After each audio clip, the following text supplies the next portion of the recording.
Peggy 16. We all now know Battlefield 4 is happening, but right now everyone's still getting their fix of the sublime Battlefield 3. I flew over to DICE in Sweden to get some unique personal insights from the team about their time behind the scenes with Battlefield 3.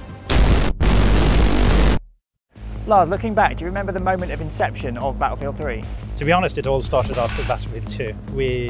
We were extremely happy with what we had accomplished, but we had so many ideas still to be realized. It's always been there that we want to build this, the ultimate Battlefield game. Moving the bar of what's, technically possible. It was a huge undertaking for us. The building of Battlefield 3 was something that we've been working on for a long period of time. We have gone through various phases of the project, some of them that most people don't actually know about, but I mean, we actually, if we don't have something that we're entirely happy with, we actually take a new, thorough look at what we're doing, and BF3 was one of those projects. When we actually found the recipe of what it is that we wanted to build, we basically had the entire studio working on it. Battlefield 3 is the first game where I feel that we got the creative freedom to build something amazing. Of course, the complexity of the project, turned into like a fresh start. It's like a brand new engine.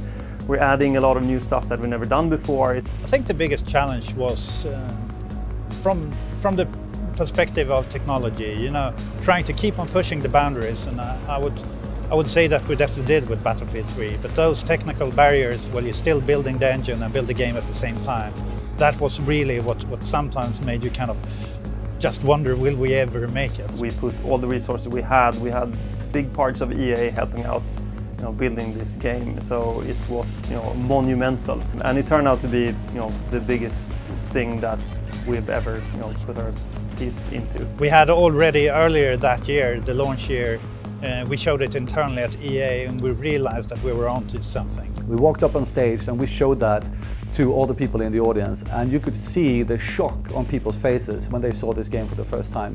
That's when we knew that we had something that, we doubted it ourselves actually. It's like, how good is this? Is it really that good? Are we going to make it? But when you saw the reaction of the audience there, then we knew, okay, we're onto something here. We have a game that's going to be a massive hit.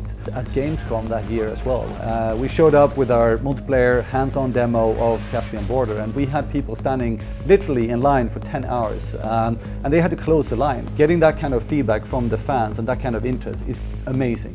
For us as game developers, we are very, very keen on feeling what the people that play our games, what they think and what they like and these kind of things. And when you see something like that happening, people coming out of there smiling, etc., it's amazing. Objective achieved. Great job. Let's talk about the launch of Battlefield 3. How was that for you? We worked until the last day when we had to ship the game, finally ship the game to the factory which printed the discs. And it just came flushing over us like a tsunami. It was an amazing moment just to be able to see kind of everything we worked for so long coming together, and there it is on the shelf with other games. What was it like reading the reviews from the critics when the game came out? Horrible. Exciting and nerve-wracking. If they pick up on things that I know of, it feels better, that I wasn't 100% pleased with, but if they find new stuff, that worries me. Even if it's a very positive review, we immediately think that there's something wrong. They're missing something, or they're overly positive. People will get upset because they're overly positive, and then you have the other way around where people are overly negative, and you get really upset with like, oh my God, is it that bad? The game is, it's a horrible game. When you meet the fans, does their feedback ever change the way you shape the game? It definitely does. I mean, that's the whole reasoning behind kind of keeping the communication going with our community. The feedback can sometimes be very single dimension. It's, you have to fix my problem, and then you have 10,000 people asking you to fix their specific problem, and they don't work together as a system. So we try to balance all these things out. We try as best as we can to create something that is working for everyone. The whole Battlefield 3 project is now done. You're moving on to other things. But could you just sum up your feelings about Battlefield 3? How do you feel about the whole game and how it went? It's been a ride of a lifetime, both with the base game but also then with Premium coming out afterwards. So I'm very, very proud of everything that we managed to do. Is there anything you look back on and think, could have done that a bit differently? There are millions of things we could have done differently, but looking at it from a big picture, I think we did from a high level the right calls. we did the right things. We've been trying our best to keep everyone happy. Of course, there are things that, okay, maybe that tweak on that gun post-launch, maybe we shouldn't have done that. Maybe we should have, looked more thoroughly at the data before we did it. I thought we had learned the lesson to not build an engine and build a game at the same time, so that definitely could have been handled better. But I think nowadays that we have Frostbite as a core technology within the company, that should be settled for the future. We have probably one of the best balanced games out there when it comes to a game with this complexity.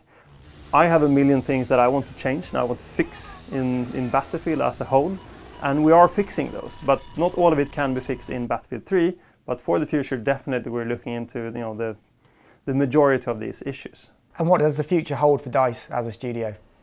Well, I mean, there's a lot of interesting things, and these kind of questions is always hard to answer because we can't talk about it, of course. We are, of course, working with Battlefield 4, and that's going to be an amazing title when we actually can start talking more about that, of course.